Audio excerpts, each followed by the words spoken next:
Muito boa noite, queridos amigos. Estamos aqui de volta em mais um Polêmica Espírita. Esse que é o nosso Polêmica Espírita de número 138. Estamos aqui muito bem acompanhados, nosso querido Paulo Neto. Boa noite, Paulo Neto. Boa noite, Arthur. Boa noite, Shirley. Boa noite, Cláudio.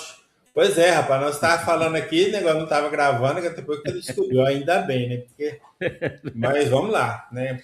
O assunto promete. É isso aí. Inclusive, né?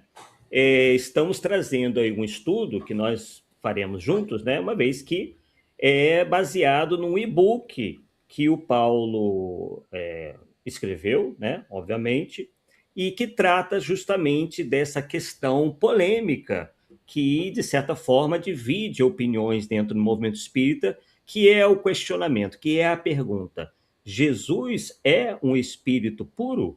Então é disso que nós trataremos na noite de hoje. Bem, então vamos lá, sem mais demoras, né? Estamos aí até um pouquinho atrasados, então vamos lá. Então, nessa nossa capa, trazemos justamente esse questionamento: Jesus, um espírito superior ou puro? E ali indicando, né, que isso se trata de uma investigação teológica e doutrinária baseada na codificação espírita e também, como já adiantamos, na obra do querido Paulo Neto. E ali embaixo temos uma frase de Herculano Pires, né? O que nos deve interessar não é nossa opinião nisto ou naquilo, mas sim a firmeza com que pudermos seguir os princípios da doutrina espírita. Né? Então, isso realmente é algo bastante importante. Então, vamos lá. Então, nesse nosso primeiro slide, né, temos justamente a mostra desta controvérsia central. E o Paulo, no e-book dele, trata disso, né, dizendo que em 2011 houve um questionamento real, né, expondo uma divisão no movimento espírita brasileiro. Né? Então, consta lá: tendo em vista interpretações diferentes quanto à superioridade do Mestre Jesus, solicito seu posicionamento a respeito, tendo em vista o que dispõe as obras básicas. Então, esse questionamento chegou ao Paulo Neto, né? Você lembra quem é que te fez essa pergunta, Paulo? Lá Ronildo, qualquer coisa assim, peraí. Ah, Peraí, tá. dois minutinhos. Deixa eu ver se consigo Sim. aqui. Aham. Romivaldo S. Silva. Até eu coloquei, porque eu recebi, na verdade, foi o e-mail, né, dele, né? Aham, A sim. respeito disso, eu coloquei uma cópia do e-mail, mas tirei o e-mail dele para não, né? Mas o nome dele é esse, Romivaldo S. Silva. Ele me Maravilha. passou essa correspondência em Uhum. 30 de setembro de 2011. Interessante. Vejo que, né, como uma simples pergunta acabou fazendo com que o Paulo se interessasse, né, em escrever esse e-book aí e trouxesse essa importante pesquisa para a gente. Então, houve ali uma divisão, né, o painel A exprimindo a dúvida, né, se Jesus é apenas um espírito superior, isto é, ainda sujeito à evolução, e se ele estaria ocupando aí um lugar na segunda ordem na escala espírita. E o painel B mostrando a hipótese, né, que é uma possibilidade de Jesus ser um espírito puro, isto é, um espírito que tenha alcançado a perfeição máxima, isto é, se encontrando aí na primeira ordem na escala espírita. E para resolver a questão, precisamos consultar as regras, digamos assim, do próprio codificador. O Arthur, antes de Sim. você falar para o slide, deixa eu dar uma orientação aqui, Uhum. porque com o tempo que a gente vai perceber, mas Sim. em vários momentos o Kardec ele usa a expressão espíritos superiores. Uhum. Mas quando ele usa esses vários momentos, nem todas as vezes ele está se referindo àquela classificação de três ordens. Tá? Uhum. Ele só refere de duas ordens, superiores e inferiores. É, Então, o espírito puro está na superior.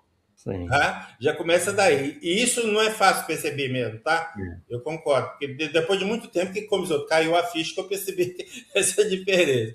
Então, tem hora que ele fala espírito superior se referindo a duas ordens só, então o espírito puro está lá. Outra vez ele usa no sentido de espírito de segunda ordem, que é aquela classificação de 3 ordens, tá? Então a gente tem que ter cuidado com o texto para saber em qual das duas classificações ele pode estar se referindo quando ele se trata, ou ele escreve, ou faz referência a espíritos superiores. Sim, mesmo porque, né, e é o que você coloca no livro, e é muito claro, né, para quem é um pouco mais atento, que todo espírito puro é superior, mas Sim, nem todo espírito superior é puro, é esse que é o né? problema. Né? Agora, dentre, aí que a gente vai ver, né? Agora na escala espírita, justamente algo que já vai começar a nos esclarecer a esse respeito. Então, nós temos essas definições de Allan Kardec, se encontra no Livro dos Espíritos, questões 97, 107, 111, 112 e 113. Então, para quem quiser pesquisar aí, né, já ficam aí as questões. Então, nós temos ali, né, a dimensão, né, quais são as dimensões que devam ser aí levadas em consideração? O grau de perfeição, a relação com a matéria, provas e evolução e a missão cósmica, digamos assim, né? Então, nos espíritos de segunda ordem, que são os superiores, né, em termos de grau de perfeição, chegaram ao meio da escala. Reúnem ciência e bondade. A relação com a matéria, conservam traços da existência corporal e algumas manias. Provas e evolução, todos ainda têm que passar por provas e encarnações. E a missão, encarnam por exceção para missões de progresso. Né? E na primeira ordem temos os espíritos puros, que atingiram a perfeição máxima e absoluta, não sofrem nenhuma influência da matéria, por isso e por conta disso são despojados de impurezas, né, morais principalmente, né? Não tem mais provas nem expiações, já podem contar com a vida eterna no seio de Deus, quer dizer, uma vez que eles não mais precisam reencarnar, né, Paulo? E a missão é de mensageiros e ministros diretos de Deus e governam os mundos. O que você tem a dizer sobre isso, Paulo? É só tomar cuidado, voltamos. Uhum. Essa segunda ordem, de primeira ordem que você está citando, é da escala de 3 ordens. Isso tem que ficar bem claro, senão depois a gente faz confusão. E uma coisa também que a gente percebe, eu não sei se você vai falar ou não, mas o fato dos espíritos puros não necessitarem mais de reencarnar, porque atingiu o grau máximo, ok? Não quer dizer que eles possam vir reencarnar em missão. E aí as pessoas fazem essa confusão, não pode reencarnar mais na Terra. Não, pode sim, desde que seja por missão, e ele aceite a missão, é óbvio, ele não é obrigado a reencarnar. Reencarnar não, ele não é obrigado a encarnar, porque reencarnar ele não reencarna mais. Exatamente. Então, ele encarnar aqui ou não depende da vontade dele em relação à missão que Deus pode colocar em suas mãos. Exatamente. Eles vêm em missão, não por uma necessidade, né, de evolutiva, né? reencarnarem, já que não tem mais essa necessidade alcançado, né, a perfeição máxima e absoluta. Continuando. E aí temos o paradigma do Messias divino. Em A Gênese e na Revista Espírita, Kardec define Jesus repetidamente como Messias divino. O que isso significa na hierarquia? Então temos ali, né? Deus, obviamente, né? Inteligência suprema, causa primária de todas as coisas, acima de tudo, né? E aí, logo abaixo dele, digamos assim, né? Os seus representantes diretos possuem o pensamento de Deus e recebem diretamente sua palavra. É claro que né, a linguagem humana acaba tendo que representar dessa maneira, né? Porque, né, nós temos uma série de insuficiências no nosso vocabulário, mas é como se, né, Paulo, esses espíritos captassem o pensamento divino, né, por justamente já serem purificados o suficiente. Ali no item 2, a infalibilidade. Chegaram a uma perfeição que os torna infalíveis e acima das fraquezas humanas. mesmo na encarnação. Então, isso que a gente viu, né, acerca e conhece, né, que acabou se perdendo muita coisa, né, Paulo, acerca da vida de Jesus, mas mesmo aquilo que sobrou, digamos assim, né, a gente vê que realmente ele pairava muito acima, né, das fraquezas humanas. Ele realmente representa um modelo, né, ao que nós podemos almejar aqui na Terra, como disseram os espíritos a Kardec. E se encontram abaixo apenas de Deus. Seria mais do que um profeta, porquanto seria um Messias divino. Então, está se referindo aí a Jesus. Ele é mais do que um profeta, ele é um Messias divino. E ali, né, essa luz espargindo, né, para a humanidade. Em síntese, se Messias divinos são infalíveis e mensageiros diretos, eles só podem pertencer à classe dos espíritos puros. E aí nós temos a incompatibilidade do modelo inquestionável.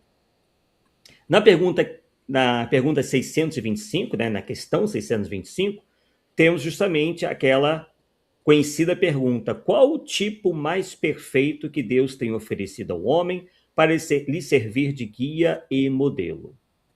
E a resposta: Jesus. E ela é até a questão da tradução, né, Paulo? Em algumas É traduções. ver de Jesus, no francês. E aí, você acha que isso modifica alguma coisa? Mas tradução é tradução, né? Eu acho que você tem que ser fiel ao que tá no texto, não fica inventando moda. Então, Sim, para mim, peca por isso. verdade. Esse vir de Jesus, né? É, Ver de Jesus, já seria um acréscimo indevido, né? Tranquilo. Bem, e a resposta é Jesus. Então temos ali no item 1, Kardec adiciona, sendo ele o mais puro de quantos têm aparecido na Terra.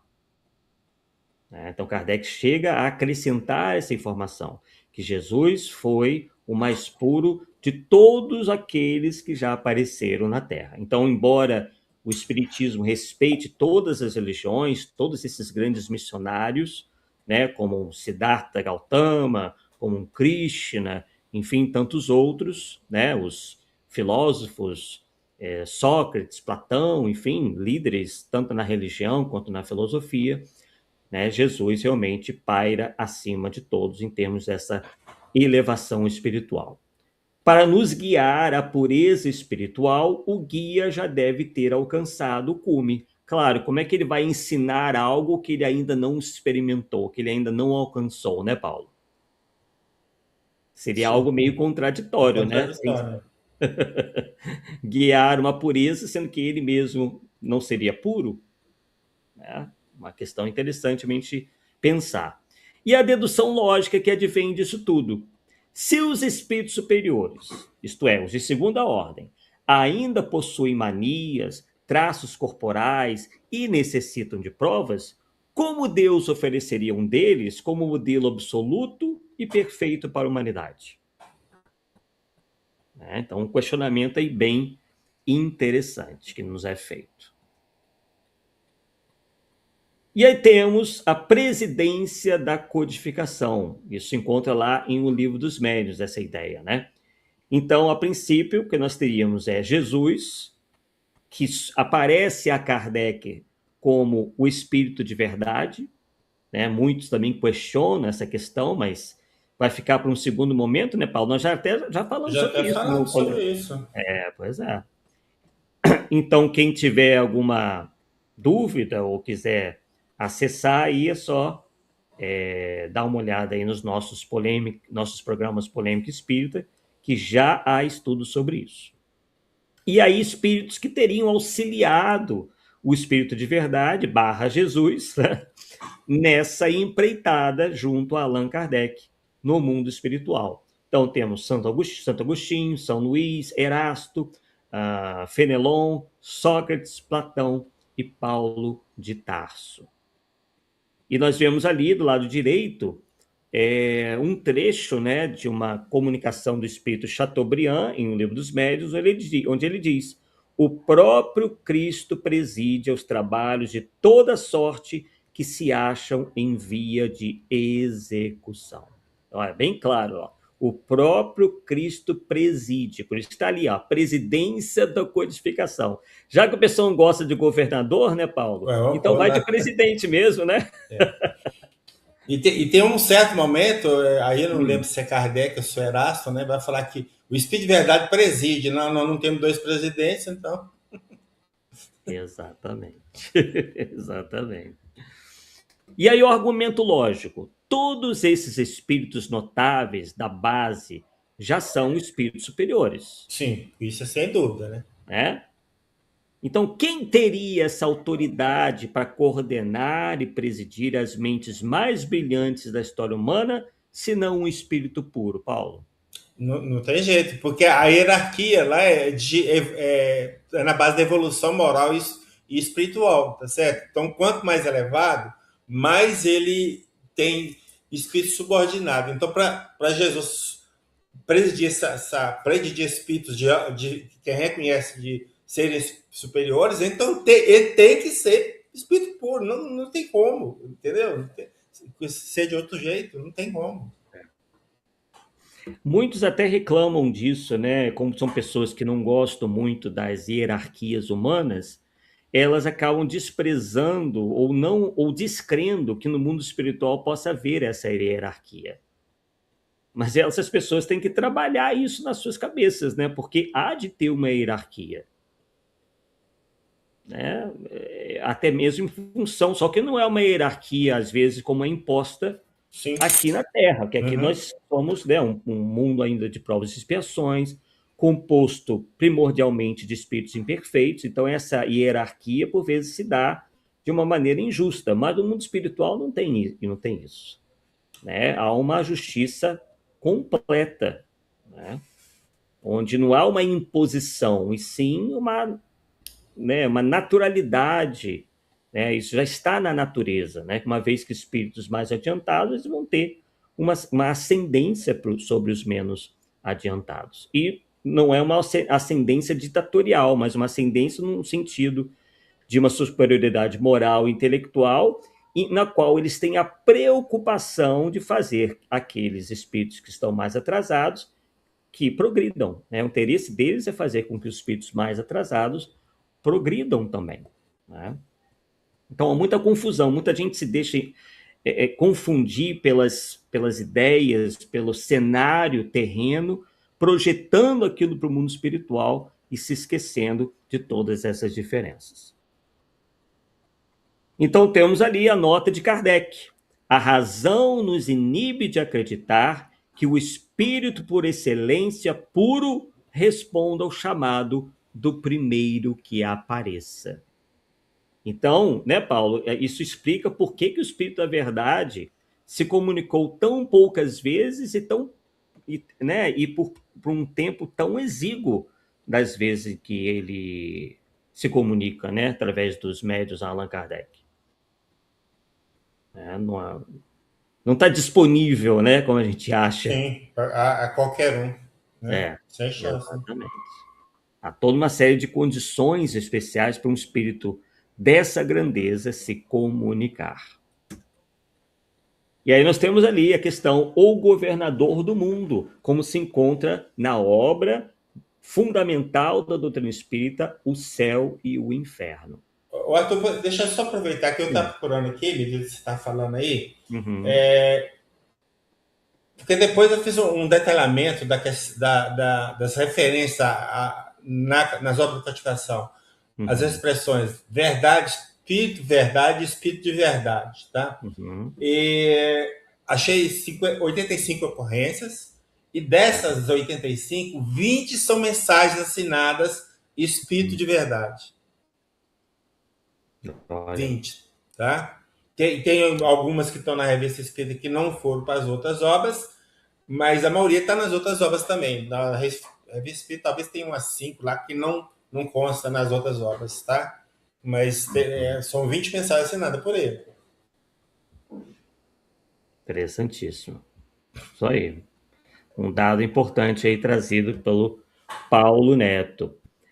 Bem, então, temos lá, ó, no capítulo 3, item 12, os puros espíritos são os Messias. Messias. Presidem a formação dos mundos e a harmonia geral do universo. Tarefa gloriosa a que não se chega senão pela perfeição. Isso está lá no capítulo 3, né, como já dissemos, item 12. E daí temos a lógica do governo, né? Aos chefes superiores, está na Revista Espírita, 1867, aos chefes superiores é atribuída a direção de um turbilhão planetário. São espíritos humanos chegados ao estado de puros espíritos, né?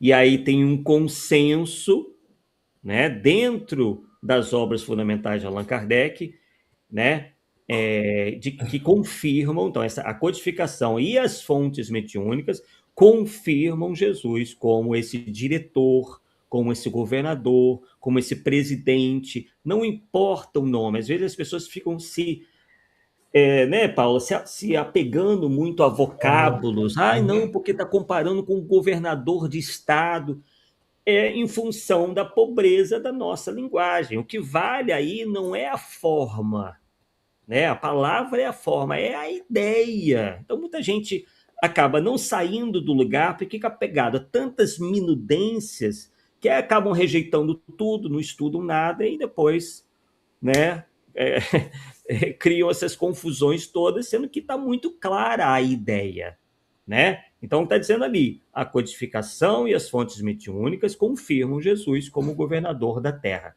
E aproveito, Paulo, para esclarecer que isso não surge com Jean-Baptiste Rustem. Sem O chance. fato de Rustem ter falado isso não desmorona com a ideia, porque, obviamente, mesmo sendo uma obra mistificatória, é claro que o mistificador vai, né, misturar algumas verdades com as mentiras. Em Mas J.B. Rustem, né, Paulo, ele também fala de reencarnação. Então a gente vai descrer em reencarnação porque está em Rustem? Como é que é isso? se não me falha a memória, Arthur, quando ele faz referência ao Cristo chamado por eles, mais ou menos que ele fala assim, chamado por ele de Espírito de Verdade, foi naquela fase inicial que ele mandou a primeira, a segunda carta para Kardec. Ele não tinha nem começado a revelação da revelação. Então, pode Uhum. até estar lá também, mas É, essa informação que você passou para Kardec anterior à publicação de revelação da revelação dos quatro evangelhos.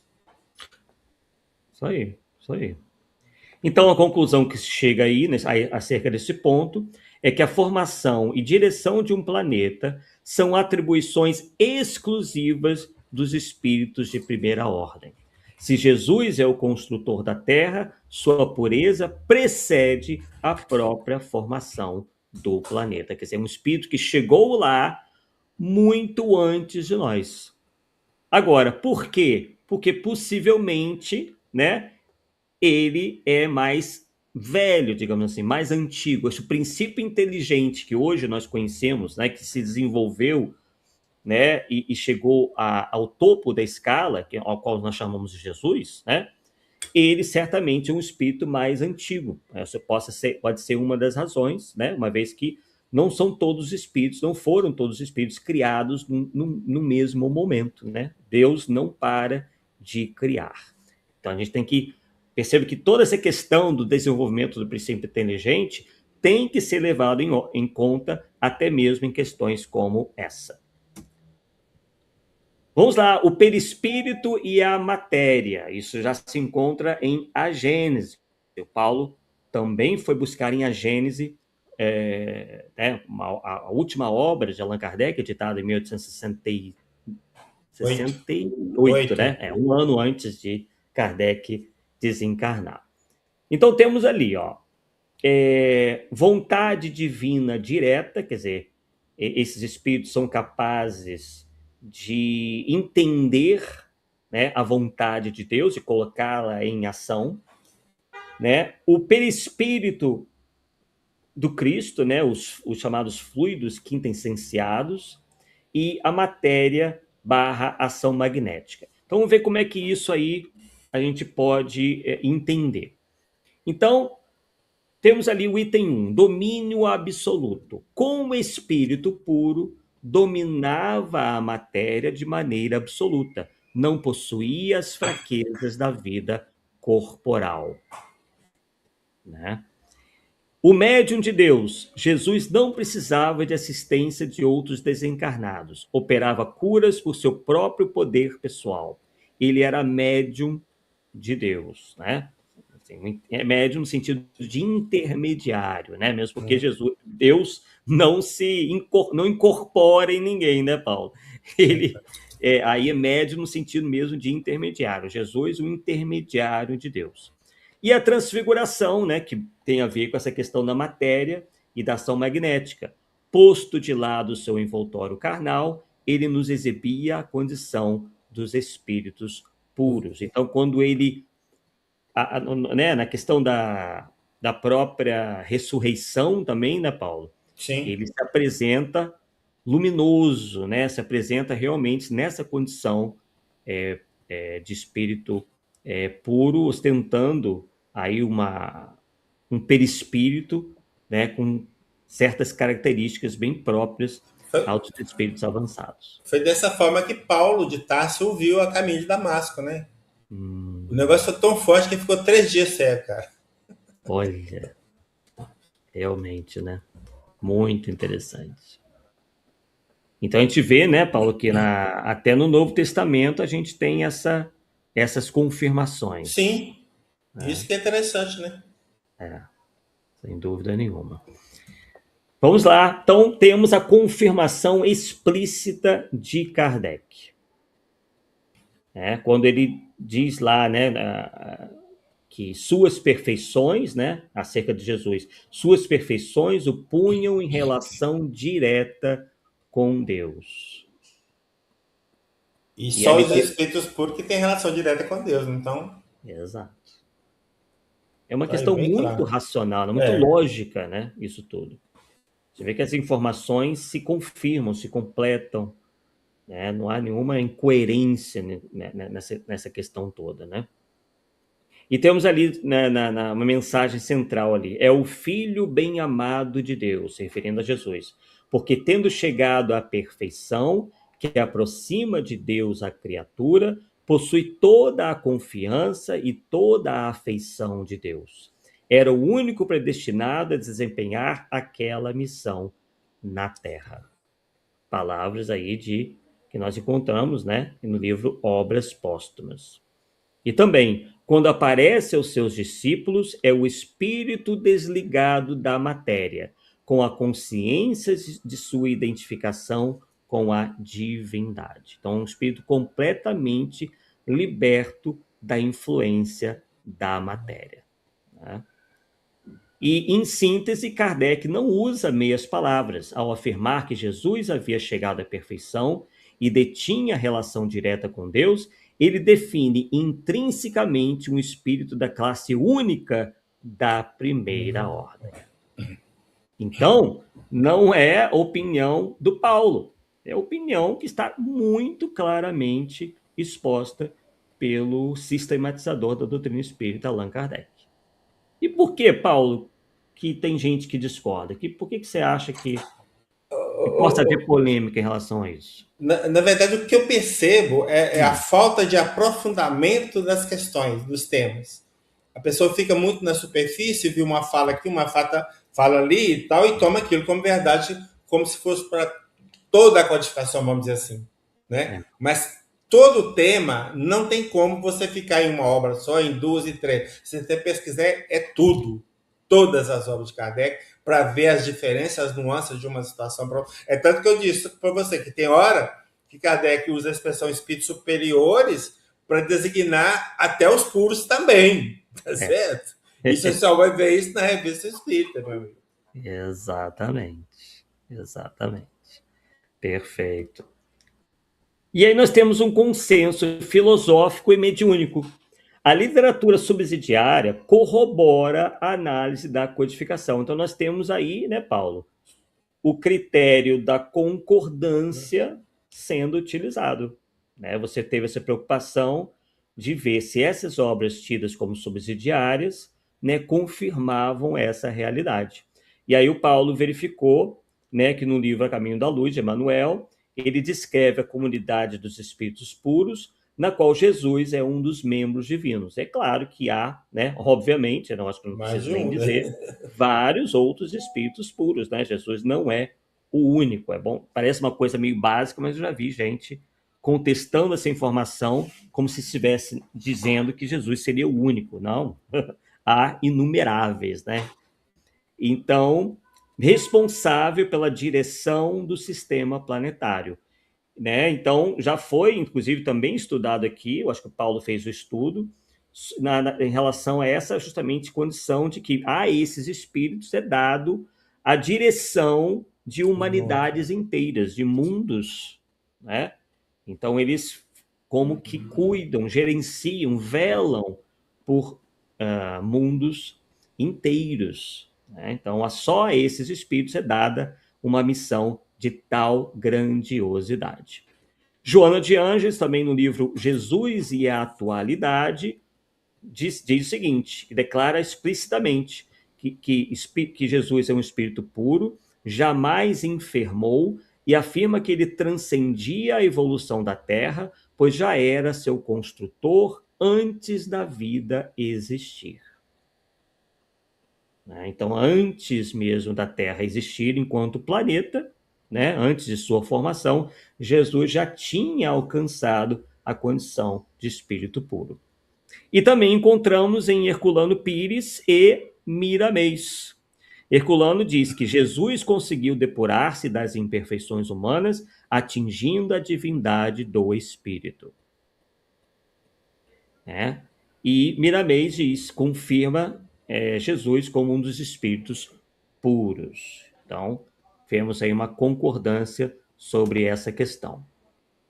E temos ali a grande... Paulo, quer falar alguma coisa? Tem uma passagem do Evangelho, eu não lembro os termos exatos, tá? Mas a ideia é mais ou menos a seguinte: Jesus teria dito que antes de Abraão existir, ele já existia. Tá certo? Exato. Tem um lugar lá que fala isso. Aí você não tem nem 50 anos, já. Quer dizer, você é novo que está falando de Abraão, mas é que Abraão, estou entendendo. Exatamente. E aí nós temos a grande objeção, o paradoxo da encarnação, a dissonância cognitiva central. Então temos ali, se os espíritos puros atingiram a perfeição e não estão mais sujeitos à reencarnação, como a gente aprende no Livro dos Espíritos, item 113, como Jesus poderia ter nascido em um corpo físico no mundo inferior como a Terra? A gente, né, como a gente já adiantou, que objeta acerca dessa ideia de Jesus ser um espírito puro, fazendo esse questionamento. E a resposta está na diferença estrutural entre reencarnação evolutiva e encarnação missionária, como dizíamos no início. Então, a solução, né? Reencarnação versus encarnação voluntária. Na reencarnação, nós temos a questão da necessidade. Ali, a reencarnação para o espiritismo é uma necessidade evolutiva, né? Ninguém consegue, né? Nenhum espírito consegue progredir sem passar pela fieira das reencarnações. Então, a reencarnação está presente, né? Ainda é uma necessidade para espíritos de segunda e de terceira ordens, isto é, espíritos superiores, que são os de segunda, e os imperfeitos, que são os de terceira ordem. Qual é o motor disso? Né? O que os leva a reencarnarem? A lei de evolução ou de progresso, expiação e provas. E qual é a natureza disso? É a natureza inerente à inferioridade. O espírito está sujeito a ela até se depurar. Tá? Então, o espiritismo é bem claro em relação a isso. Não tem essa de querer, né, Paulo? Não. Aqui nós não temos livre-arbítrio, não. Vai ou vai? Exatamente. Nós estamos sujeitos à lei da evolução, à lei do progresso. Né? Não tem como lutar contra isso. E no caso de Jesus, nós temos, né, um bom exemplo de encarnação missionária. Já não é reencarnação, é encarnação. Então, quem é que passa por encarnações missionárias? Espíritos de primeira ordem, mais especificamente espíritos puros e messias ou messias divinos, né? Que é a mesma coisa. Motor é uma ação voluntária, né? São eles que decidem, né? São eles que, obviamente, essa decisão se dá em função de que eles são capazes de exercer, de desempenhar essa missão. Então, isso se dá por meio de um devotamento supremo e é uma missão que eles cumprem, né, por ordem direta do Criador. E qual é a evidência disso? Isso está lá na Revista Espírita de 1865. A encarnação não é mais necessária àqueles que lhe transpuseram o limite. Da parte destes, isto é, dos espíritos puros, é voluntária. Então, Jesus, como espírito puro que é, se voluntariou a cumprir essa missão enquanto um Messias divino aqui entre nós, né? E nós temos a confirmação do delegado superior, digamos assim. Isso está na Revista Espírita de 1868. No artigo Alma da Terra, Kardec relata que Deus delega a execução de suas leis a um delegado superior, abre aspas, abre parênteses, espírito-chefe da ordem dos espíritos mais elevados. Então, vou repetir. Kardec relata que Deus delega, né, delegado é aquele a qual é delegado alguma coisa, né? Delega a execução de suas leis a um delegado superior, um espírito-chefe, que obviamente vai ocupar a ordem dos espíritos mais elevados. Então, a pergunta de Kardec: o espírito-chefe também pode se encarnar? E a resposta que ele obteve: sem nenhuma dúvida. Quando disto recebe a missão, o que ocorre quando a sua presença entre os homens é julgada é necessária ao progresso. Então, sem nenhuma dúvida, quando disto recebe a missão, o que ocorre quando a sua presença entre os homens é julgada necessária ao progresso. Paulo, como é que Jesus auxiliou o nosso progresso? Colaborou para o progresso da Terra? Aí, da primeira vez que ele veio encarnado, né, lá na Judéia, ele trouxe diante da cultura do povo uma realidade que ele não estava acostumado. E talvez não tenha nem sido entendido porque ele estava pregando mais um reino futuro do que o reino presente. Ele era muito materialista, muito terreno, ele estava muito mais preocupado com isso. Aí ele volta, na minha percepção, ele volta, né, na codificação, trazendo novos ensinamentos de acordo com a evolução da humanidade, e aí está lá, dentro da codificação, ele tem a missão de, vamos dizer assim, de trazer aos homens a possibilidade da regeneração da humanidade como um todo, através de ensinamentos que ele passa através da codificação, mostrando a realidade espiritual como algo assim incontestável, mostrando a reencarnação como algo que não tem nem como discutir mais, e por aí afora. Exatamente. Então temos a dedução. A qual dedução nós chegamos, né? A regra de que espíritos puros não estão sujeitos à reencarnação não os proíbe de encarnar por vontade divina. Apenas os liberta da roda kármica, digamos assim, né, compulsória. Quer dizer, eles já estão libertos disso e podem encarnar, porém, em missão, né? Continuando. E nós temos aí a grande síntese da investigação. Jesus apresentado como modelo absoluto, né, para todos nós, na questão 625, presidindo sobre inteligências superiores, incompatível com falhas ou manias, né, de que encontramos em espíritos de segunda ordem. O pilar número 2, a sua missão de construtor do planeta e como espírito de verdade, posições reservadas exclusivamente a espíritos da primeira ordem. Qual o pilar número 3? A da autonomia magnética. Age como médium de Deus, não necessitando de prepostos para intervir na matéria. O pilar número 4, a lógica da encarnação. Sua vinda não foi reencarnação expiatória, mas o descenso voluntário de um Messias divino infalível. Né? Falível porque, né, já está liberto aí das paixões, enfim, de tudo que se configura ainda imperfeições espirituais, né? Tanto do ponto de vista intelectual quanto do ponto de vista moral. Então, nós temos aí todas as evidências doutrinárias convergindo para uma única classificação hierárquica.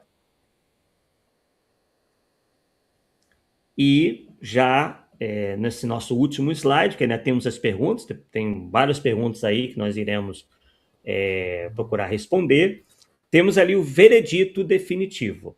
Jesus é um espírito puro, o Messias divino, governador da terra e nosso guia inquestionável. E aí, né, um trecho ali de João 17,5, que diz: E agora, glorifica-me, Pai, junto de ti, com a glória que eu tinha junto de ti, antes que o mundo existisse. Aquilo que você fez referência há pouco, né, Paulo? Sim. E essa conclusão não anula o amor por seus ensinamentos, mas eleva a nossa compreensão da grandiosidade de sua missão na Terra. Então, essa é uma resposta, digamos assim, né, àqueles que acham que um tema como esse não seja importante, né?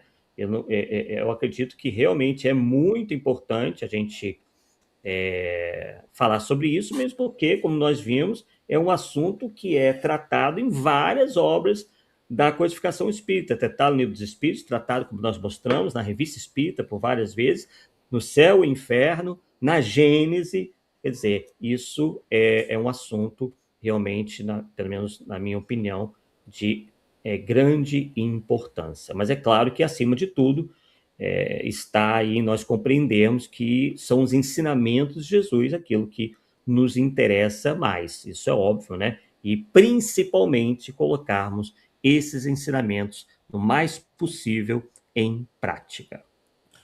Bem, então concluímos aqui os nossos slides. Agora vamos aos comentários do Paulo e as Deixa eu responder o Augusto aqui. Augusto Vamos lá. Ele pergunta aqui: você encontrou essa ideia de encarnação misturada nas obras de Kardec? Você acabou lendo ali, né? A questão da missão, mas tem um item especial no livro da Gênesis, que vai falar dos fluidos, que é o capítulo 14, num certo ponto, eu vou ler literal só para vocês entenderem. Ele diz assim, e aqui você vai perceber a questão que eu te falei lá de espíritos superiores e inferiores, tá? A classificação dual.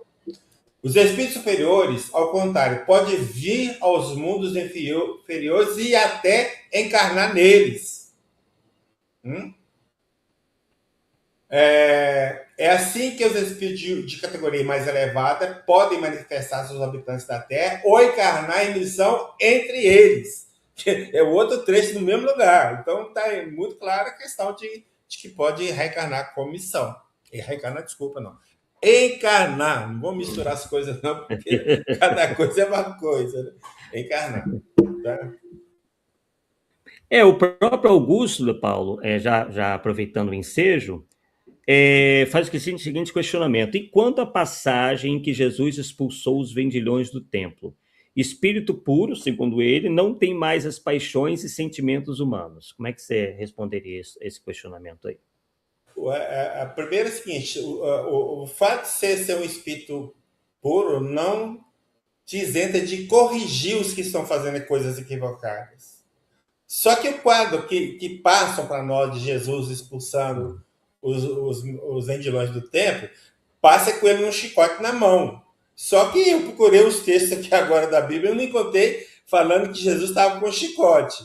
E se tivesse com chicote, ele estaria tirando, tocando os animais e não batendo nos homens. Quem estava de longe, está batendo o pessoal lá com o chicote. Então, o fato de estar na Bíblia não quer dizer que são fatos reais, literais, no sentido literal, pode ser simbólico também. Então, são N fatores que podem ocorrer.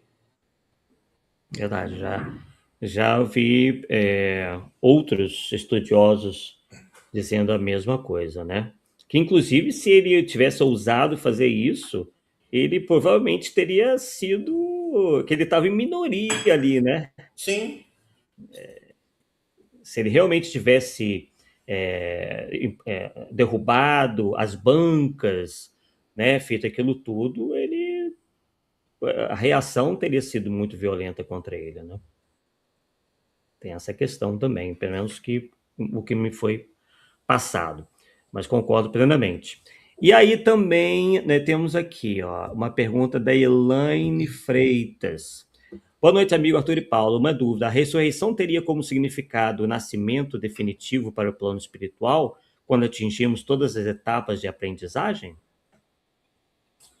Se você quiser entender, assim, toda vez que você volta ao plano espiritual, você está ressurgindo em espírito. Tá? A ressurreição é justamente ressurgir. Agora, vai chegar um momento que você vai ficar na condição de espírito puro. E você, não, como não está lá mais no ciclo de reencarnação, você está vivendo a vida plena de espírito, então não tem sentido ressurgir mais. Você já é o espírito, pela eternidade eu falo. Tá? Agora, a ressurreição da carne, como é pregada, né? Jamais, porque está contra as leis da natureza, não tem como. O nosso corpo é composto de vários elementos químicos que são dissolvidos e compõem outros corpos da natureza e por aí fora. Como é que vai retornar isso tudo aqui para me levantar do túmulo? Não tem essa possibilidade. Então, quando se fala em ressurreição, nós poderíamos entender o seguinte: não a ressurreição da carne, na ressurreição na carne. Ou seja, ressurgir de novo na carne seria reencarnar, mas da carne sem a mesma possibilidade. Parece que o que Jesus quis nos mostrar é justamente a questão da imortalidade, né, Sim. Paulo? Sim. O que valeu para ele vai valer para todos, né? Todos nós iremos voltar à vida após a morte do corpo físico, E né? não só ele, que a ressurreição dele prova, porque quando Moisés e Elisa aparecem para Jesus no Monte Tabor, os dois já haviam morrido e estão provando que a vida continua. Exatamente. Entendeu? Então, só mais um detalhe. Né? Uhum, sem dúvida. Deixa eu ver se tem mais alguma coisa aqui. Alguma outra pergunta de última hora, né? Deixa eu ver aqui. Temos aqui a presença da nossa querida Elaine Freitas, né? Que chegou um pouquinho depois, ou pelo menos deixou uma mensagem um pouquinho depois. Chile Siqueira dizendo: espíritos puros são os missionários de Deus, Deus dos Espíritos, questões 112 e 113. O Augusto aí agradecendo aí a resposta do Paulo. Chile Siqueira aqui concordando aí com o que nós dissemos.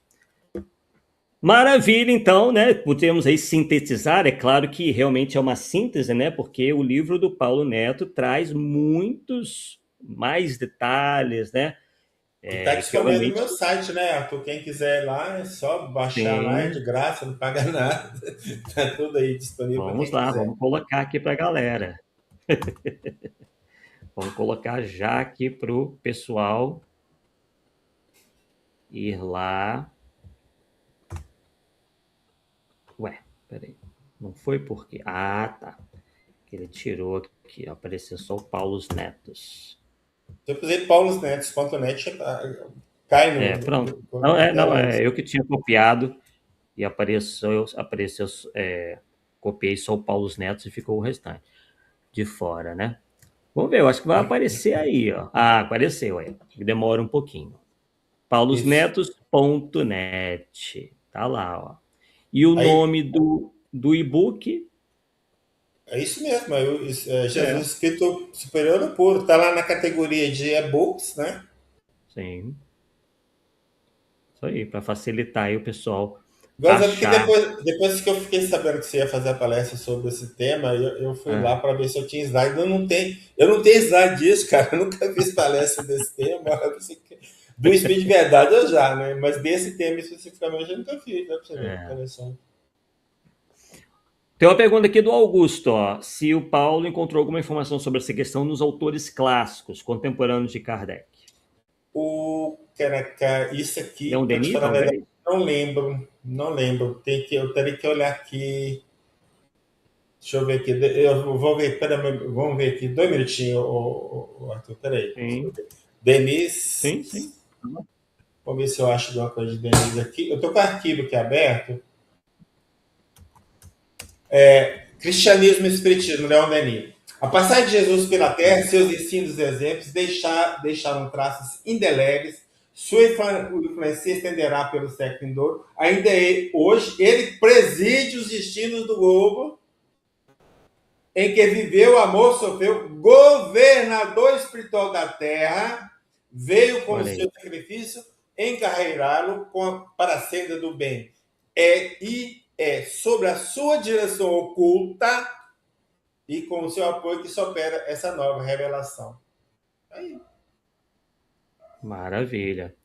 E eu fiz aqui uma pesquisa, dei uma pesquisada aqui também, ó, diz que também tem algumas outras escritos, né, de Leon Denis, no livro Depois da Morte e o Problema, depois da Morte e também no livro O Problema do Ser, do Destino e da Dor, em que o Leon Denis apresenta Jesus como o modelo máximo de perfeição moral para a humanidade, um espírito de elevadíssima hierarquia, superior à humanidade terrestre, e um guia e governador espiritual da Terra, responsável por sua condução moral. Olha aí. Então, né, dando aí todos os caracteres a Jesus de espírito puro. O Herculano Pires, né, ele diz lá, Uhum. Jesus é divino, é, ele é, pois, o nosso irmão maior que já conseguiu depurar-se das imperfeições humanas, atingindo a divindade do Espírito. A divindade do Espírito é Espírito puro, né? Jesus é o preposto de Deus na Terra. Ó, preposto de Deus, só Espírito puro, né? Olha aí. Então é isso Então aí. vejam que não há por que polemizar, né, frente a tantas referências, né, em obras sérias, né, da doutrina espírita. Nos autores Mas, clássicos só tem mesmo em Leão Denis, tá? Eu olhei aqui na relação sim. da Bíblia, que é só Denis mesmo. É, é porque o Gabriel Delane Eles são mais científicos, né? E não força, não Bolzano força também, mais científico, botar, então dificilmente vai mediunidade. falar isso. É, verdade, está mais no terreno da filosofia, né? Maravilha, ó. Bem, não temos mais nenhuma uma pergunta, essa foi a última pergunta aí do nosso querido Augusto César, agradecemos a ele e a todos pelas perguntas, pela participação, né? Enfim, pelo tempo que se dedicaram aqui. Sugerimos a vocês, aí pedimos que vocês divulguem bastante aí esta live, né? Aí entre os amigos, né? Especialmente os espíritas, né? Que eu acho que é um tema assim realmente que chama bastante atenção. Muita gente tem dúvida acerca deste tema. E quem quiser se aprofundar, como eu já disse anteriormente, é só ir lá no site do Paulo Neto, né, que nós colocamos ali, procurar Jesus, Espírito puro ou superior ou puro, não é isso? Maravilha. Então é isso, Paulo. Mais algum comentário? Uma coisa que tenha ficado. Não, não, eu acho que a abordagem foi bem feita, né? Nós pegamos tudo que tinha para falar, né? Que esse resumo que você fez. Então é isso mesmo. É o mais. Os detalhes tem que ir lá para ler, né? Para É, ver, né? E exato. sempre a gente trabalha com a tranquilidade seguinte.